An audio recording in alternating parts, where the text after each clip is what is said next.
and welcome back. You survived your first unit. Woo! So we're going to move on to Unit 2. Again, this is the lovely voice of Mrs. Mulchaney being your narrator for Unit 2. I would love for you to open your math notebook, and in the front on that first page where you wrote down your units of study, I want you to add in Unit 2, which is going to be covering SOL 6.2, B, C, and D, converting fractions to decimals to percents, and comparing percents. So once you have that copied down, I want you to flip in your notebook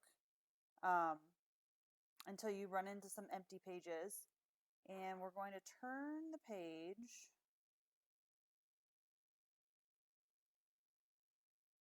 to where you have a blank page that's laying flat. And then you have a spiral down the middle, and I want you to write Unit 2 FDP, and you're going to fold down that corner again. You're going to fold that down in so that you can find Unit 2 very easily in your notebook. And if you'd like to decorate this page, you're welcome to. This is just going to be our cover page for Unit 2. All right, go ahead and turn the page. And you're going to leave the page on the on the left blank, which is the page on the front that you wrote Unit 2. And the page right beside that, the one on the right, is the one you're going to start writing on. So you may use a multiplication chart for this entire unit. There is one posted in Schoology for you. I recommend that you print one out so you can have one handy. But remember, I'm going to go through these videos kind of quickly, so if you need to slow me down, if you need to pause so that you can write, I'm going to try to remind you to do those things as we go through. So this is one of those moments. I would love for you to pause me, write down what I have. This is going to take up the first top half of your page. So make sure you give yourself some space between the F, the D, and the P, both to the title and horizontally there. Okay, so take a moment, pause there, get that copied in. This is going to be our brain dump for when we're done. Right below that, we're going to start talking about decimal place value, and I'd love for you to copy in this example. So we have the decimal 123.45 and 6. And in order to start doing conversions between fractions, decimals, and percentages, we need to understand place value. So we're going to label the place values behind that decimal point. So the 4 is actually going to fall in the tenths place. And anytime it has that means it's behind the decimal point. So the tenths, this one is the hundredths, and this one is the thousandths.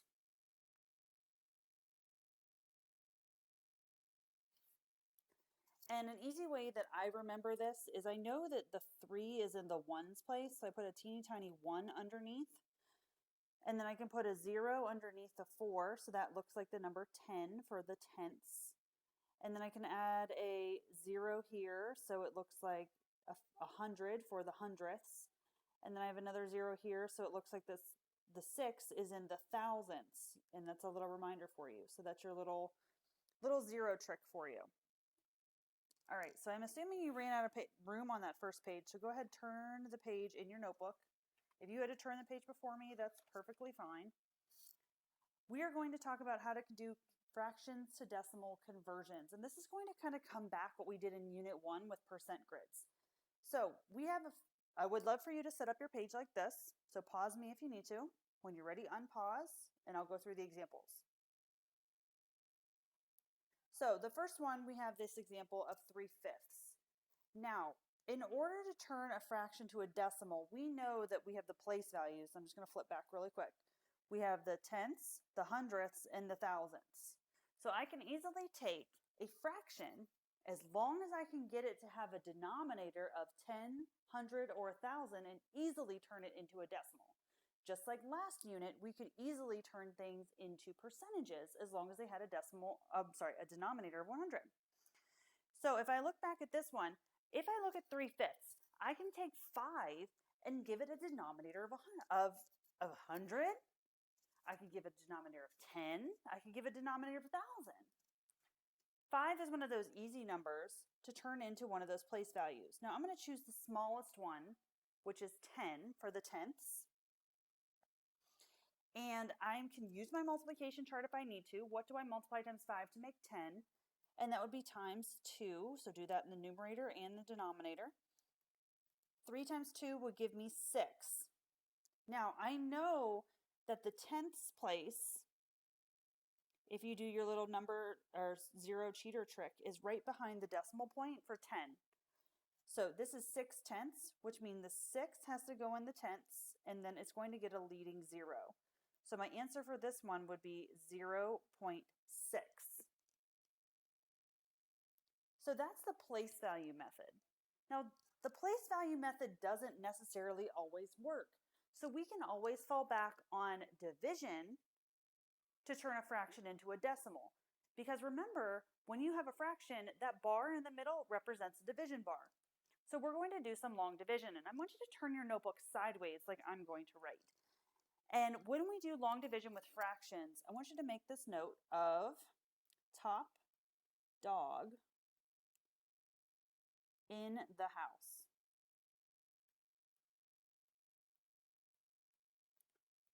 So top dog in the house, whoop whoop. So the top number in the fraction, which is the 3, is what's going to go inside your division house. And then the 5 goes outside. So 5 cannot go into 3, which means this is going to be a decimal. So I have to add a 0 here because 5 can't go into 3. It'd be 0 times a decimal point, and then you're going to add a 0 to the 30. 5 can go into 30 6 times because 5 times 30 or 5 times 6 would be 30. Do your subtraction with your division and you get 0. So you can see here how I still get the same answer of 0.6. I recommend, see how I use the lines to line up my digits? I recommend that you do that when you do long division. All right, let's look at another one.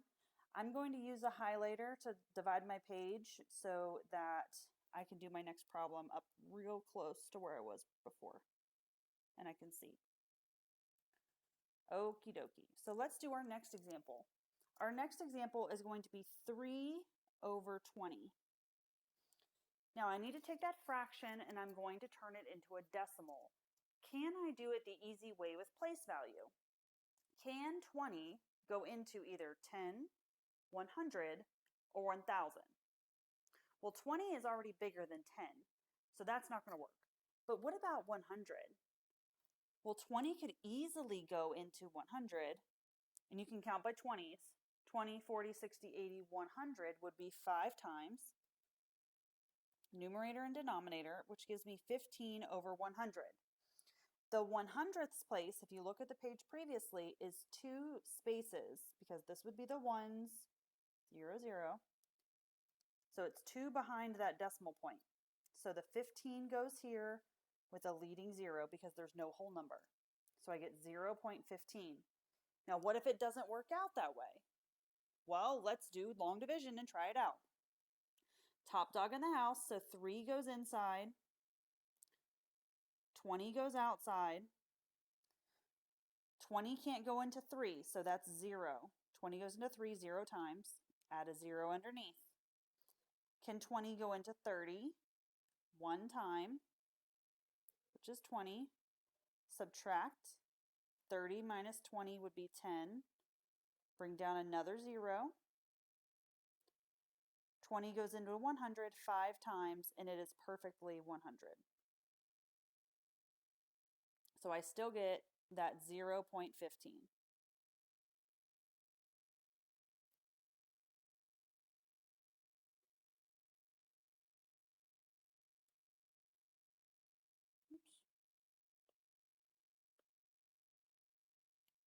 All right, and let's do another example.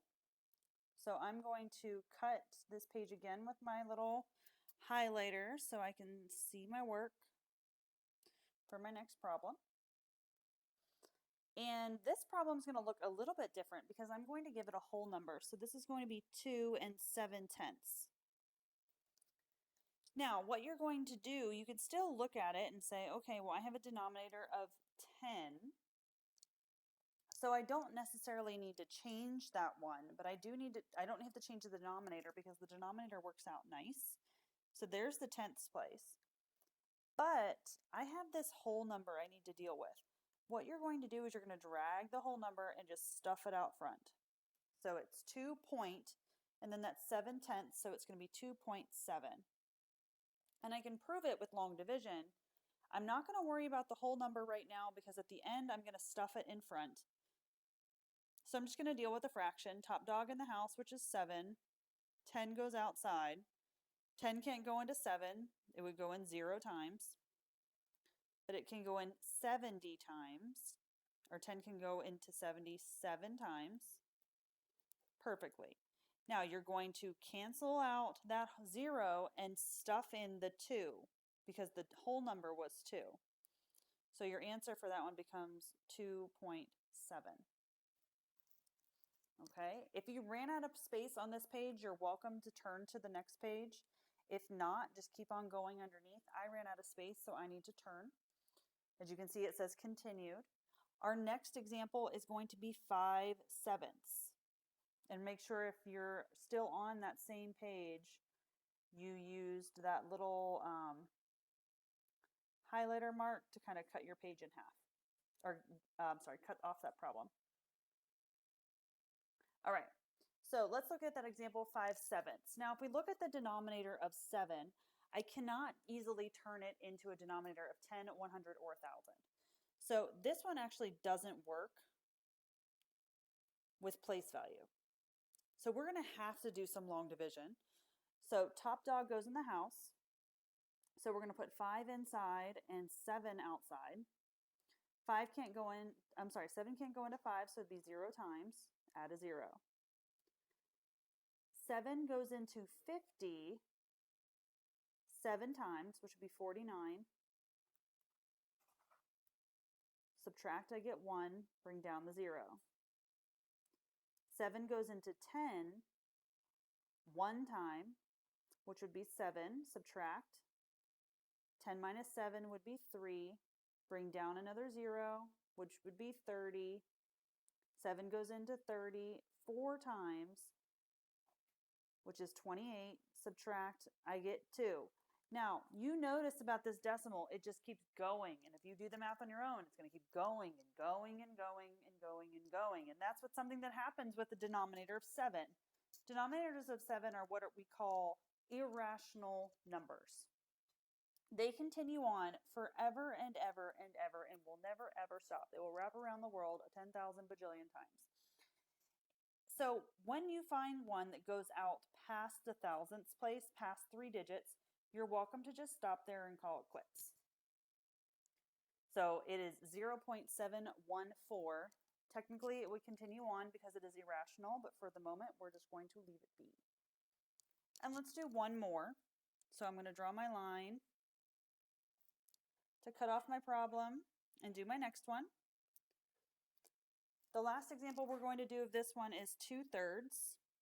And if I look at the denominator of 3, it cannot make a denominator of 10, 100, or 1,000. So the place value doesn't work. But I could do long division. Top dog in the house. So 2 goes inside, 3 goes outside. 3 can't go into 2, it would be 0 times, so 0 up in the top. Add a 0 here. 3 can't go into, 3 goes into 20 6 times, which would be 18. Subtract, I get 2, bring down another 0. 3 goes into 20 again, 6 times, which would be 18. Bring down a 2 again. Look what's happening. It's what's called a repeating decimal.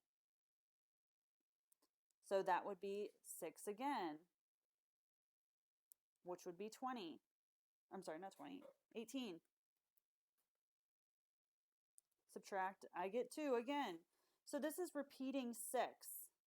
The way we show a repeating number is we draw a bar on top. So you could also write this as just 6.6 repeating and call it a day. You don't have to add in all of the other 6's. You just can write 0.6, but just remember that if you were to expand that decimal, it doesn't end at just 6 and you start adding zeros to the end. You actually add in 6s. Okay, 3 more quick things to talk about, and then this video is done. So, converting decimals to percentages. Here's your notes. Take a pause, and then we'll do some examples. So here are your examples. 0.2, 0.15, 0.77, 0.7145, and 0.006. So in order to convert a decimal to a percent, you have to move the place value 2 spaces to the right. You're going to move the decimal to place value to the right, or move 2 towards the percent sign. Now when you look at a number like 10%, the percent sign is in the back.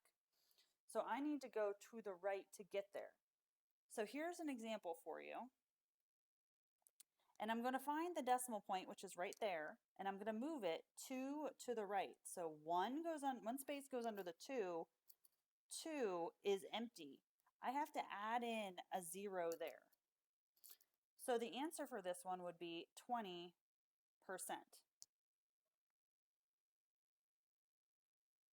Same thing for 0.15. 1, 2. So that makes this one 15%. Go ahead and try the other 3 on your own and unpause when you're ready to see the answers.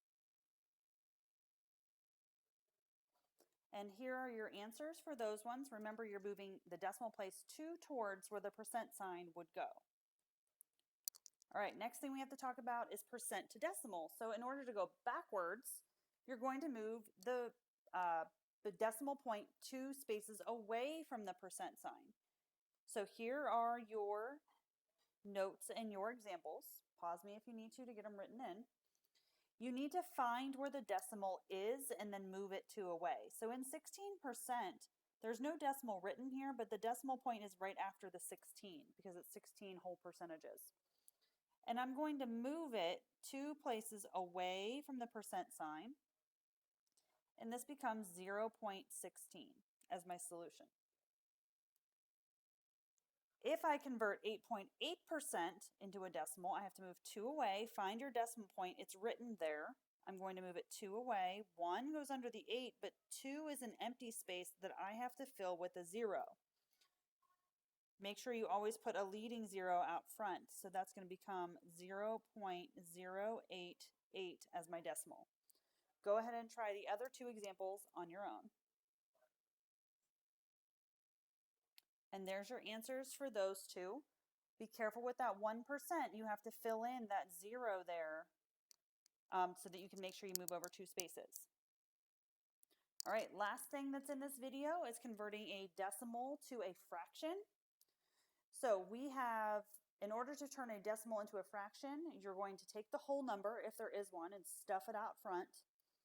And then you're going to use the decimal piece over the place value, and you're always going to simplify the fraction. So let's look at our first example. We have 0.2. We don't have a whole number, so we don't have to worry about that. The decimal piece, which is the 2, is going to go in the numerator.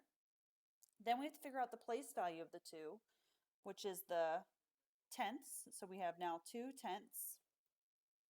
And I must simplify. Those are both even, so I can divide them both by 2, and I'm left with 1/5 as my fraction. If I look at the next one, same kind of thing, there's no whole number, so my decimal piece becomes the numerator, which is 35. Place value, use your little cheater trick, is 100. And now I need to simplify the fraction. They end in 5 and 0, so I'm going to divide by 5. 35 divided by 5 is 7. 100 divided by 5 is 20. They do not simplify again, so that one's done. And then the last one we're going to look at, we have this whole number, so we do need to stuff it out front. So we have 2. 6 is going to go into the numerator for the decimal piece, and the denominator is going to be 10 for the tenths place. You pause. I want you to try to simplify this one on your own. So they're both even. You're going to divide by 2, and I'm left with 2 and 3/5 for my solution for that one. Okay, last thing that I want you to do is I want you to go back to the beginning of your notes, and I want you to find our little flow chart that we made. And we're going to fill in the flow chart so that you have some quick references right here for what you should do. All right, so to turn a fraction to a decimal, you're going to put the whole number, and then it's numerator with denominator, and then it goes numerator inside, denominator outside for top dog in the house. If there is a whole number, you stuff it out front. Point, whatever this decimal piece is, goes there. If you have a whole number. For a decimal to percent, you're going to go 2 towards the percent sign. So 2 towards percent. To get percent to decimal, you're going to go 2 away.